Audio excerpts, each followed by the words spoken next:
ನಮಸ್ಕಾರ ಎಲ್ಲರಿಗೂ. ಬಾಳಿನ ನಾವಿಕ ಚಾನಲ್ಗೆ ಎಲ್ಲರಿಗೂ ಸ್ವಾಗತ.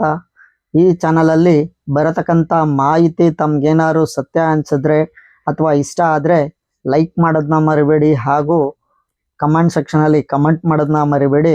ನಿಮ್ಮ ಬಂಧು ಮಿತ್ರರಿಗೆ ಈ ಚಾನಲ್ ಬಗ್ಗೆ ಮಾಹಿತಿ ಕೊಡೋದನ್ನು ಹೇಳೋದನ್ನ ಮರಿಬೇಡಿ. ಇಂದಿನ ದಿನ ತಮಗೆ ಯಾವುದ್ರ ಬಗ್ಗೆ ಮಾಹಿತಿ ಕೊಡ್ತೀನಪ್ಪ ಅನ್ನತಕ್ಕಂಥ ವಿಚಾರ ಬಂದರೆ, ತಮಗೆಲ್ಲ ಗೊತ್ತಿರ್ಬೋದು, ಎಷ್ಟೋ ಜನರು ಅಂದರೆ ಹುಟ್ಟಿದ ಒಂದು ಯಾವುದೇ ಒಂದು ಮಗು ಹುಟ್ಟಿತು, ಆ ಮಗು ಯಾವ ದಶೆಯಲ್ಲಿ ಹುಟ್ಟಿದೆ ಅನ್ನತಕ್ಕಂಥ ಮಾಹಿತಿ ಅಂದರೆ ತಮಗೆಲ್ಲ ನಾನು ಹಿಂದೆ ತಿಳಿಸಿದ್ದೆ. ಏನು ಅಂದರೆ ಈ ಹುಟ್ಟಿಗೂ ಹಾಗೂ ಸಾವಿಗೂ ಅಂದರೆ ಇವೆರಡಕ್ಕೂ ಒಂದು ನಂಟಿದೆ. ಅದಾದ ನಂತರದ ಮೇಲೆ ಆ ಒಂದು ಕರ್ಮಶೇಷದ ಮೇಲೆ ನಮ್ಮ ಆ ದಶಾಭುಕ್ತಿಯ ಮೇಲೆ ಹುಟ್ಟುತ್ತೀವಿ ಅಂತ, ಅಂದರೆ ಯಾವ ನಕ್ಷತ್ರದ ಮೇಲೆ ಅನ್ನತಕ್ಕಂಥ ಮಾಹಿತಿ ಈ ಒಂದು ಈ ವಿಡಿಯೋಲಿ ತಮಗೆ ತಿಳಿಸ್ತಾ ಹೋಗ್ತೀನಿ. ತಮಗೆಲ್ಲ ಗೊತ್ತಿರ್ಬೋದು, 27 ನಕ್ಷತ್ರಗಳಿದೆ ಅನ್ನೋದು ಎಲ್ಲರಿಗೂ ಗೊತ್ತಿದೆ. ಆದರೆ ಆ 27 ನಕ್ಷತ್ರಗಳ ವಿಚಾರನೂ ನಾನು ತಮಗೆ ಒಂದು ಮಾಹಿತಿನೂ ಕೊಡ್ತೀನಿ. ಈ ಒಂದು ದಶಾಭುಕ್ತಿಯ ವಿಚಾರ ಅಂದರೆ ದಶ ಅನ್ನೋದಕ್ಕಿಂತ ಮಾಹಿತಿ ಯಾಕಪ್ಪ ನೀಡ್ತಾ ಇದ್ದೀನಿ ಅಂದರೆ, ಸಾಮಾನ್ಯ ಜನರಿಗೆ ಅಂದರೆ ಇಂದಿನ ಕಾಲದಲ್ಲಿ ನಮ್ಮ ಪೂರ್ವಜರು ಎಷ್ಟು ವರ್ಷಗಳ ಕಾಲ ಬದುಕ್ತಾ ಇದ್ರು ಅನ್ನೋದು, ಅಂದರೆ ಸಾಕಷ್ಟು ಜನಕ್ಕೆ ತಿಳಿದಿರತಕ್ಕಂಥ ವಿಚಾರ ಏನಪ್ಪಾ ಅಂದರೆ 100ರಿಂದ 120 ವರ್ಷ ಆಯುಷ್ ಕಾಲ ಬದುಕ್ತಾ ಇದ್ರು ಅನ್ನತಕ್ಕಂಥ ಮಾಹಿತಿ ತಮಗೆಲ್ಲ ತಿಳಿದಿದೆ. ಹಾಗೂ ಅದಕ್ಕಿಂತ ಮೇಲ್ಪಟ್ಟಿದ್ದಲು ಇದ್ದಾರೆ.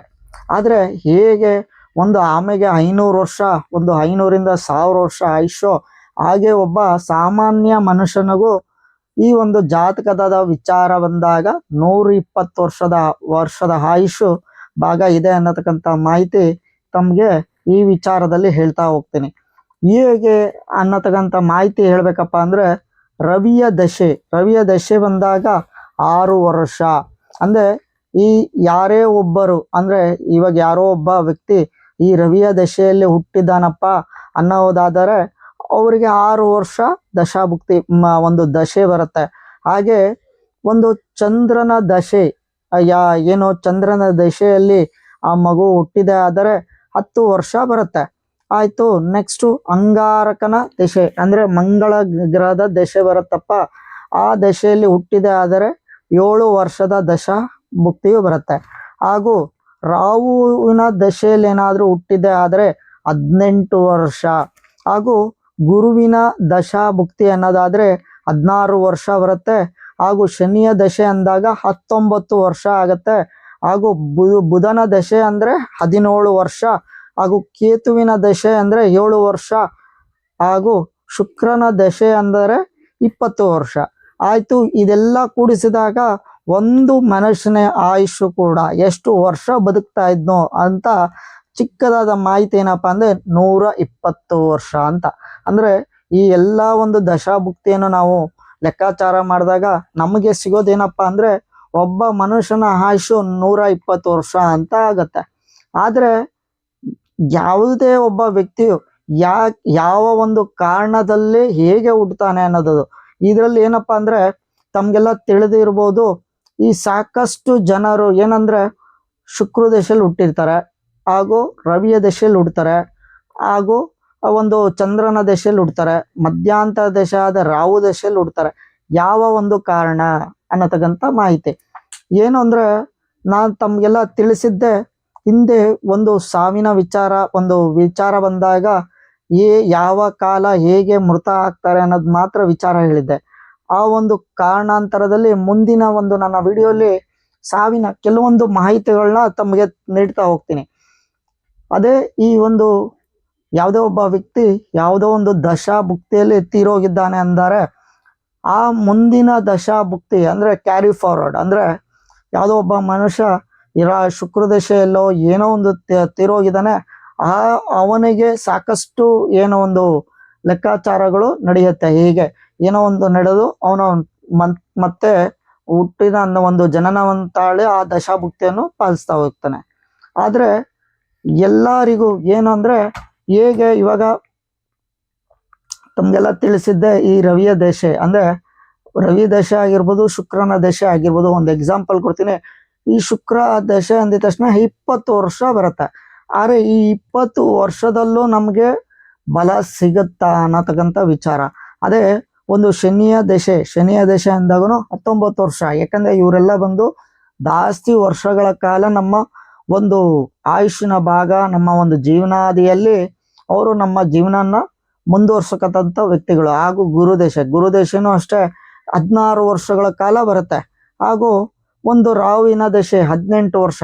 ಏನಪ್ಪ ಈ ದಶಾಭುಕ್ತಿಗಳಲ್ಲಿ ಒಂದು ನಾವು ಜಾಸ್ತಿ ಅವ್ರ ಪ್ರಭಾವನೆ ಇರುತ್ತಾ ಅನ್ನತಕ್ಕಂಥ ಮಾಹಿತಿ ಇಲ್ಲ. ಆದ್ರೆ ಯಾವುದೇ ಒಬ್ಬ ವ್ಯಕ್ತಿಗೆ ಯಾವುದೇ ದಶ ಅಥವಾ ಅಂತರ್ದಶೆ ಬರುತ್ತೆ ಅಂದ್ರೆ 3 ಭಾಗ ಆಗತ್ತೆ.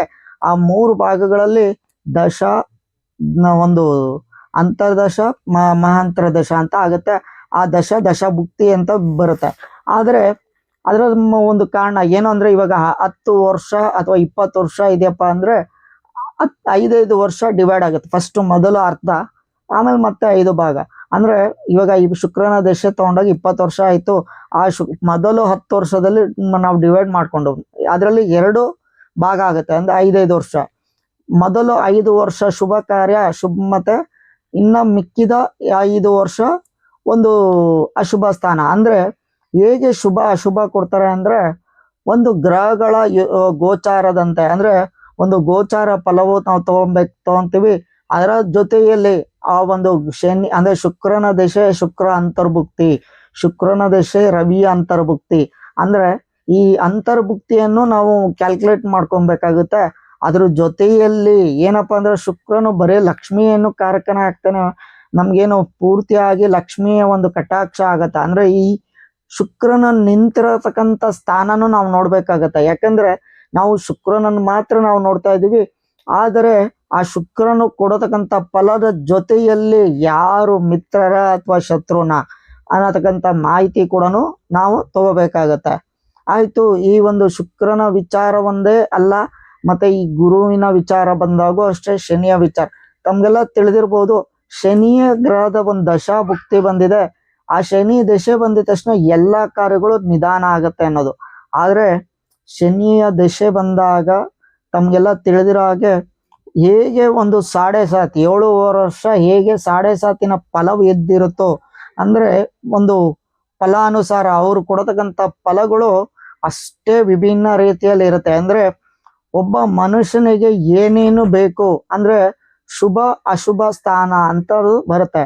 ಹಾಗೆ ಈ ಶುಭದ ವಿಚಾರ ಬಂದಾಗ ತಮ್ಗೆಲ್ಲ ನಾನು ಹಿಂದೆ ನನ್ನ ವಿಡಿಯೋಲಿ ಹೇಳಿದ್ದೆ, ಯಾವ ವ್ಯಕ್ತಿಗೆ 3 6 11 ಇದ್ದಿದೆ ಆದರೆ 3 6 11 11ನೇ ಒಂದು ಅವರ ಜಾತಕದಲ್ಲಿ ಇದ್ದಿದೆ ಆದರೆ ಅವ್ರ ಆಯುಷ ಅಭಿವೃದ್ಧಿ ಎಲ್ಲವನ್ನು ಅನುಬಲವಾಗಿ ಕೊಡ್ತಾರೆ ಅಂತ. ಹಾಗೆ ಈ ಒಂದು ದಶಾಭುಕ್ತಿಯಲ್ಲಿ ಆ ಒಂದು 11ನೇ ಮನೆಯಲ್ಲೋ ಏನಾದ್ರು ಇದ್ದಿದೆ ಆದ್ರೆ ಅವ್ರಿಗೆ ಒಳ್ಳೆಯ ರೀತಿಯ ಫಲವನ್ನೇ ಕೊಡ್ತಾರೆ. ಆದ್ರೆ ಅವರು ಆಂಜನೇಯನನ್ನು ಪ್ರಾರ್ಥನೆ ಮಾಡ್ತಾ ಇರ್ತಾರಲ್ಲ, ಒಂದು ಆಂಜನೇಯನ ಬಲದಿಂದ ಒಂದು ಅಭಿವೃದ್ಧಿ ಸ್ಥಾನವನ್ನು ಆಗ್ತಾ ಹೋಗುತ್ತೆ. ಆಯ್ತು, ಬರೀ ಆ ಒಂದು 18 ಏನು ಆ ಒಂದು ರಾವಿನ ದಶೆ 18 ವರ್ಷ ಬರುತ್ತೆ. ಈ ರಾವಿನ ವಿಚಾರ ಬಂದಾಗ ಏನು ಫಲ ಅನ್ನತಕ್ಕಂಥ ಮಾಹಿತಿ. ಒಂದೊಂದು ಗ್ರಹಕ್ಕೂ ಒಂದು ಅಭಿಮಾನಿ ದೇವತೆಗಳಿದ್ದಾರೆ. ಅಂದ್ರೆ ಅವ್ರದೇ ಆದ ದೇವತೆಗಳು ಬರ್ತಾರೆ. ಹಾಗೂ ಇವಾಗ ರವಿಯ ದಶೆ ಬಂದಾಗ ನಮ್ಗೆ ಆರೋಗ್ಯಕ್ಕೆ ಸಂಬಂಧಪಟ್ಟದಂಥದ್ದು ಕೊಡ್ತಾರೆ, ಗೌರ್ಮೆಂಟ್ ಕೆಲಸ ಅನ್ನೋದು ಕೊಡ್ತಾರೆ. ಹಾಗೂ ಚಂದ್ರನ ದೃಷ್ಟಿ ಬಂದಾಗ ಆ ಚಂದ್ರನ ಇರತಕ್ಕಂಥ ಮನೆಯಿಂದ ಬಲಾನು ಕೊಡ್ತಾರೆ. ಹಾಗೂ ಅಂಗಾರಕ ಸ್ಥಾನ ಬಂದಾಗ, ಹಾಗೂ ಅಂಗಾರಕ ಕುಜ ಹಾಗೂ ಶುಕ್ರನ ವಿಚಾರ ಬಂದಾಗ ಸಂತಾನಕ್ಕೂ ಮದುವೆ ವಿಚಾರಕ್ಕೂ ಎಲ್ಲಾದು ಕಾರಕಕ್ಕೂ ಇವರು ಈ 3 ಜನನು ಬಂದೇ ಬರ್ತಾರೆ. ಹಾಗೂ ಈ ರಾಹುವಿನ ವಿಚಾರ ಹಾಗೂ ಕೇತುವಿನ ವಿಚಾರ ಬಂದಾಗ ನಾವು 2 ಭಾಗಗಳಾಗತ್ತೆ.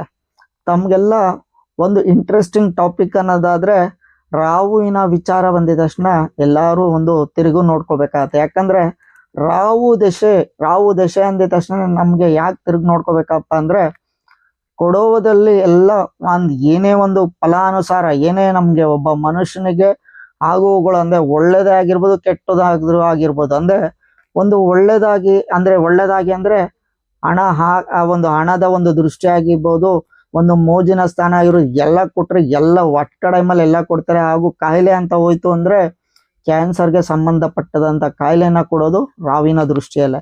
ಹಾಗೂ ಕೇತುನು ಅಷ್ಟೇ ಈ ಒಂದು ಎಲ್ಲ ಒಂದು ಮೋಜು ವೈಭೋಗ ಎಲ್ಲಾನು ಕೊಡ್ತಾರೆ.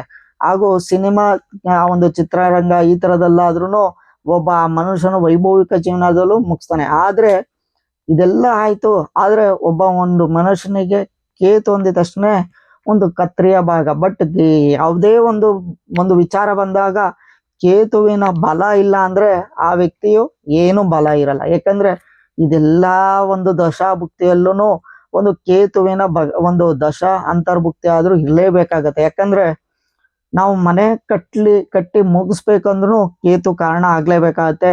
ಯಾಕಂದ್ರೆ ಮುಗಿಸೋದಕ್ಕೆ ಕಾರಕನೇ ಕೇತು ಆಗ್ತಾರೆ. ಹಾಗಾಗಿ ಯಾವ ಗ್ರಹಗಳ ದಶಾಭುಕ್ತಿಯಲ್ಲೂ ಕೂಡ ಶುಭ ಅಶುಭ ಅನ್ನತಕ್ಕಂಥ ತಪ್ಪು ಮಾಹಿತಿನ ನಾವು ತಿಳ್ಕೊಬಾರ್ದು. ಹಾಗಾಗಿ ಎಲ್ಲಾ ಒಂದು ದಶಾಭುಕ್ತಿಯಲ್ಲೂ ಶುಭ ಅಶುಭ ಇದ್ದೇ ಇರುತ್ತೆ. ನಾನು ಸಾವಿನ ವಿಚಾರ ಬಂದಾಗ ತಮ್ಗೆಲ್ಲ ನೀಡಿದಂತ ಕೆಲವೊಂದು ಯಾವ ಒಂದು ಗ್ರಹದ ಅಂದ್ರೆ ನಿಮ್ಮ ಜಾತಕದಲ್ಲಿ ಯಾವ ಒಂದು ದಶೆಯಲ್ಲಿ ಹಾಗೂ ಒಂದು ಯಾರು ಕಾರಕನಾಗ್ತಾರೆ ಅನ್ನೋದು ತಮ್ಗೆ ವಿಚಾರ ಹೇಳಿದ್ದೆ. ಯಾವ ರೀತಿಯಲ್ಲಿ ನಾವು ಒಂದು ಮೃತವನ್ನ ಹಾಕ್ತಿವಿ ಅನ್ನತಕ್ಕಂಥ ಮಾಹಿತಿನೂ ತಮ್ಗೆ ನೀಡಿದ್ದೆ. ಹಾಗಾಗಿ ಈ ವಿಡಿಯೋ ತಮ್ಗೆ ಇಷ್ಟ ಆಯ್ತು ಅನ್ಕೊಂತೀನಿ. ಈ ವಿಡಿಯೋ ಏನಾದರೂ ತಮ್ಗೆ ಇಷ್ಟ ಆದ್ರೆ ಲೈಕ್ ಮಾಡೋದನ್ನ ಮರಿಬೇಡಿ, ಹಾಗೂ ಶೇರ್ ಮಾಡೋದನ್ನ ಮರಿಬೇಡಿ, ಹಾಗೂ ನಿಮ್ಮ ಬಂಧು ಮಿತ್ರರಿಗೂ ಸಬ್ಸ್ಕ್ರೈಬ್ ಆಗೋದನ್ನ ಹೇಳೋದನ್ನ ಮರಿಬೇಡಿ. ನಮಸ್ಕಾರ.